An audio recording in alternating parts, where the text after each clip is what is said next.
O ponto é que funcionou a pressão. Essa é a primeira questão. A segunda questão, meus amigos, é que esses nomes que ele gritou são os futuros delatados. E o caso Master acabou de ganhar um novo capítulo e é bombástico. Malas e dinheiro distribuídas para políticos. O Alcolumbre ele pode pagar caro por isso. Eu vou explicar isso para você agora. Sejam bem-vindos, o meu nome é Bruno. Deixe o seu like e inscreva-se no canal.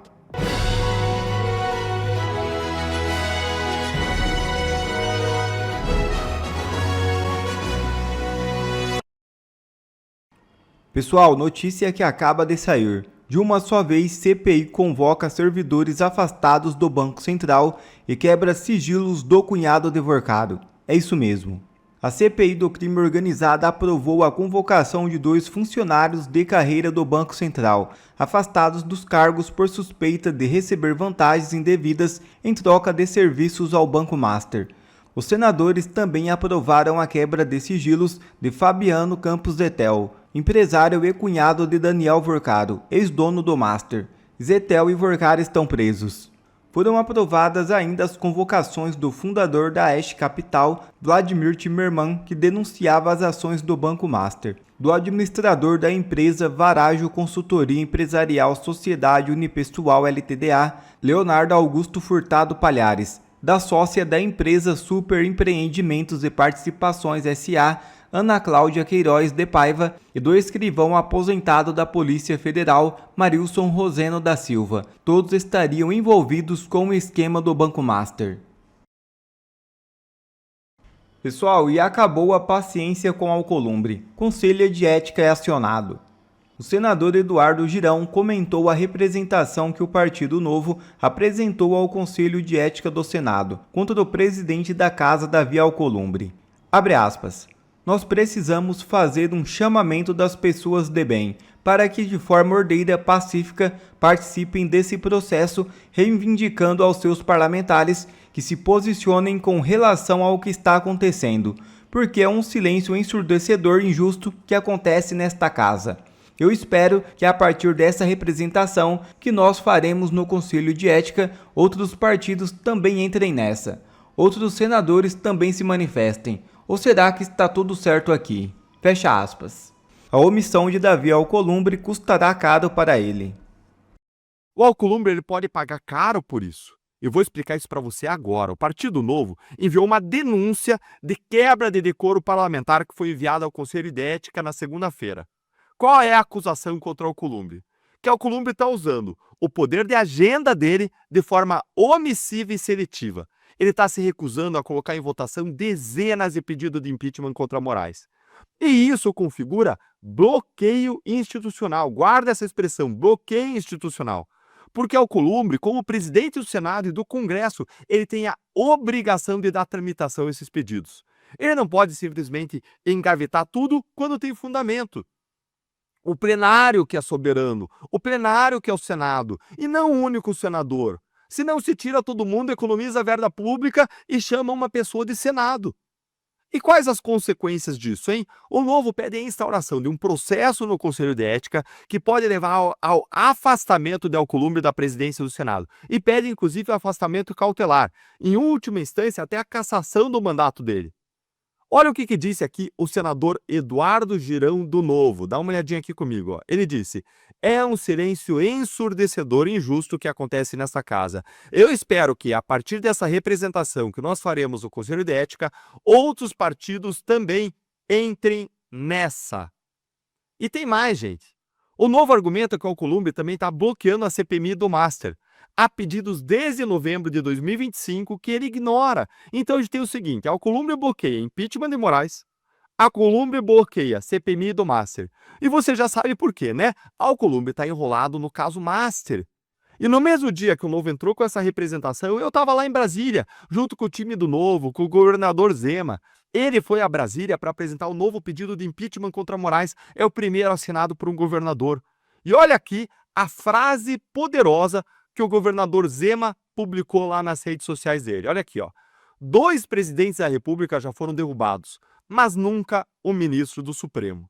Exato, certo ele. O Collor foi impedido, a Dilma foi impedida, mas nenhum ministro do STF jamais foi impedido, mesmo com escândalos gravíssimos. Então, a estratégia do Novo tem dois eixos. Primeiro, pressionar o Alcolumbre pelo Conselho de Ética, mostrando que ele pode pagar caro por esse bloqueio. Segundo, continuar apresentando pedidos de impeachment, mantendo a pressão sobre o Moraes. E essa é a estratégia correta. Porque o Alcolumbre ele só está bloqueando porque ele acha que não vai ter consequências. Agora há. Se o Conselho de Ética abrir um processo contra ele, se outros partidos entrarem na representação como o Girão pediu, o Alcolumbre vai ter que escolher. Continua blindando o Moraes e arrisca perder o cargo ou então libera a votação do impeachment. E isso mostra que a pressão institucional funciona, pode dar certo. A direita no Congresso ela não pode aceitar passivamente esse bloqueio, tem que reagir. E o Novo está reagindo. Conta aí pra gente, você acha que o Alcolumbre vai cair ou ele vai liberar o impeachment? E mais, quando ele olha que tem vários futuros possíveis, a gente tem que buscar todas as alternativas. Esse é o nosso dever, essa é a nossa obrigação.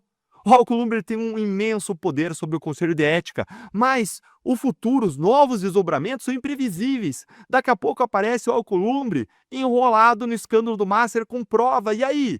Aí ele pode ser afastado. Aí já tem um pedido lá pronto para alguém decidir que já avançou. Cabe a nós fazer o nosso melhor com as forças dos nossos braços e, é claro, como brasileiros hoje, nós precisamos dobrar os joelhos e orar para que Deus nos ajude a vencer esse lamaçal que se tornou Senado Federal e Supremo Tribunal Federal no nosso país. Bomba Master! O esquema de malas de dinheiro para políticos foi revelado. Gente, malas de dinheiro, políticos, quem podia imaginar, hein? E o caso Master acabou de ganhar um novo capítulo e é bombástico. Malas de dinheiro distribuídas para políticos.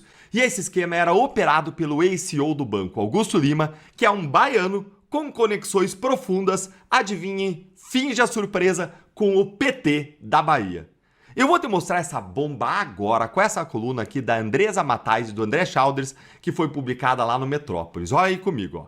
Augusto Lima e as malas de dinheiro do Master para políticos. Lê aqui comigo o parágrafo central da matéria, ó. Relatos apontam que Lima operava um esquema de pagamento de propina, com malas de dinheiro distribuídas na sede do banco em São Paulo ou para empresas que teriam políticos como sócios ocultos. Gente, malas de dinheiro distribuídas na sede do banco em São Paulo. Isso é um banco ou é uma máfia? Ou então eram transferidas para empresas com políticos como sócios ocultos. Curioso, né, que o Toffoli era sócio oculto de uma empresa que recebeu dinheiro. E quem que é o Augusto Lima, hein? Ele é conhecido como Guga Lima. Ele foi CEO do Banco Master, é controlador do Banco Pleno, que teve liquidação extrajudicial também decretada pelo Banco Central em fevereiro desse ano. E ele construiu a sua trajetória a partir de conexões com políticos da Bahia. E olha a conexão explosiva aqui com o PT. Foi no governo do Rui Costa, atual chefe da Casa Civil do Lula, o braço direito do Lula, que o Lima ganhou licitação para explorar o tal do Cred Caixa, que é um cartão de pagamento para servidores públicos com desconto em folha e que rendeu muito dinheiro para o Master. Olha aqui o que a reportagem diz sobre isso aqui, ó. Esse negócio impulsionou o Banco Master e estreitou as relações de Lima com o PT na Bahia. Ou seja, o governo petista da Bahia, por meio de um cara que é o braço direito do Lula, finge a surpresa, lembra lá do Gé Dirceu, braço direito do Lula, cerne do mensalão, olha só quantas coincidências, né? No Brasil parece que nada se inventa, tudo se repete. E aí você vê que o governo petista da Bahia impulsionou o Banco Master dando licitação milionária para Augusto Lima. E Lima estreitou suas relações com o PT. E agora a gente descobre que ele distribuía malas de dinheiro para políticos. E tem mais. A Polícia Federal já sabe que um dos caminhos do dinheiro passa por uma firma em nome da mulher de um secretário de Estado que tem ligações familiares com um colega da Polícia Federal. E olha os valores aqui que começaram a aparecer, gente. Dados de quebra de sigilo do Vorcaro mostram que em 19 de junho de 2023, Vorcaro recebeu cerca de 3 milhões de reais de um empresário baiano, o Miguel Luiz Rosário Lourenço. Um mês depois, 19 de julho, uma empresa do Lourenço transferiu outros 30 milhões de reais ao banqueiro. Um total aí de 33,2 milhões de reais. E o Vorcaro atribuía essa transação a negócios de Augusto Lima. que distribuía malas de dinheiro. E tem a CM Neto. Dados do COAF revelam que a empresa do ex-prefeito de Salvador recebeu 5,6 milhões de reais do Master e da REAG. O Neto, ele afirma que prestou um serviço de consultoria ao banco. Já vi isso em algum lugar. Acho que a esposa do Moraes, né? Consultoria de 5,6 milhões. Diferente dos 129 milhões, mas agora eu quero saber qual o serviço prestado. Cadê a prova, né? Interessante.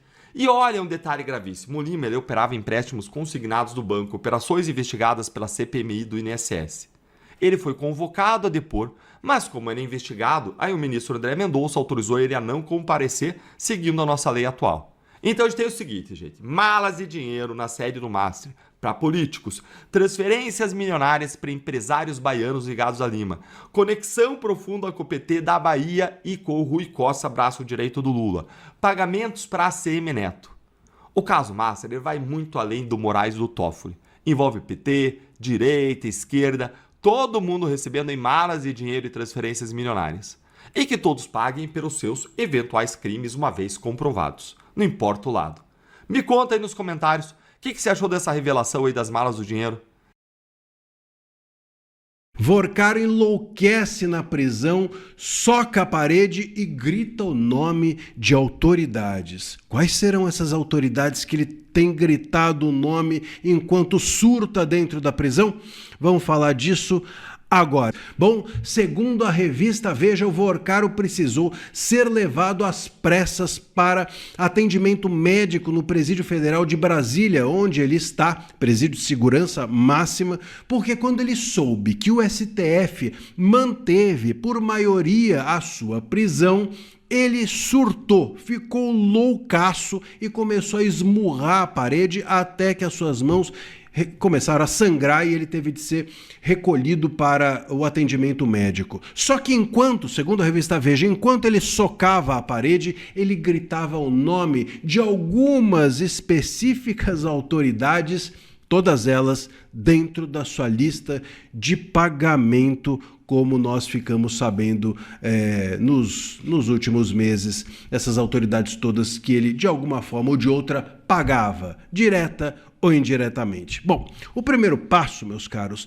é que olha o poder desse cara, olha a influência desse cara, olha como ele esperava que essas autoridades o livrassem da cadeia, olha como ele tinha expectativa e grande, talvez tivessem até prometido a ele que o STF o livraria nesse julgamento, que a segunda turma livraria a barra do Vorcaro. Se ele ficou bravo, é porque a expectativa dele é de que o julgamento na segunda turma fosse para salvá-lo. Portanto, meus amigos, a pressão que a gente tem feito, a pressão que a velha imprensa que até ontem estava cega, a pressão que todos vocês que escutam, compartilham esse vídeo fazem diariamente, tem surtido efeito. Se estivéssemos calados, se estivéssemos silenciados, se nada houvesse de ruído sobre o julgamento do Vorcaro na segunda turma, talvez realmente a segunda turma livrasse o Vorcaro, como inclusive se cantou a bola por aí. Uns disseram que o Gilmar Mendes seria acompanhado pelo Nunes Marques, outros que seria acompanhado pelo Fux, enfim, o fato é que ele não foi acompanhado por ninguém, se é que o Gilmar vai votar para livrar o Vorcaro. O ponto é que funcionou a pressão. Essa é a primeira questão. A segunda questão, meus amigos, é que esses nomes que ele gritou são os futuros delatados. Pode apostar. Eu aposto, inclusive, que dentre esses nomes que ele gritou, deve ter gritado o nome Alexandre, deve ter gritado o nome Toffoli. Não tenho quase nenhuma dúvida disso. E é muito provável, repito, que os nomes que ele gritou, os nomes que ele mantinha na folha de pagamento dele e esperava alguma devolutiva, porque boa parte dessas pessoas que ele mantinha na folha de pagamento não fazia nada, né? Nada. Vejamos aí o tal contrato bem mal explicado da esposa do Moraes. Então, é possível que esses nomes sejam os delatados. No mesmo dia que o Vorcaro trocou de advogado, foi o dia que ele surtou. E ele, provavelmente, em represália a não ter sido acolhido por essas pessoas que ele pagava, ele agora vai delatar. Trocou de advogado para poder delatar. Não tenha dúvida. Saiu o Bottini e entrou o José Luiz Oliveira Lima, o Juca, que já fez delação de Léo Pinheiro da OAS na Lava Jato e que, vejam só, também delatou o Toffoli. Os poderosos em Brasília vão precisar agora realmente se cuidar. Ou eles tomam um Rivotril, ou eles se acalmam de alguma outra forma, porque vai feder nos próximos dias. Olha, é 95% de chance de que vá ter delação. Não sei se vai ser tudo isso que a gente imagina ou uma delação light, mas que vai ter, é praticamente certeza que vai. Obrigado a você que assistiu esse vídeo até aqui. Deixe o seu comentário e não se esqueça de se inscrever no canal e deixar o seu like. Até a próxima!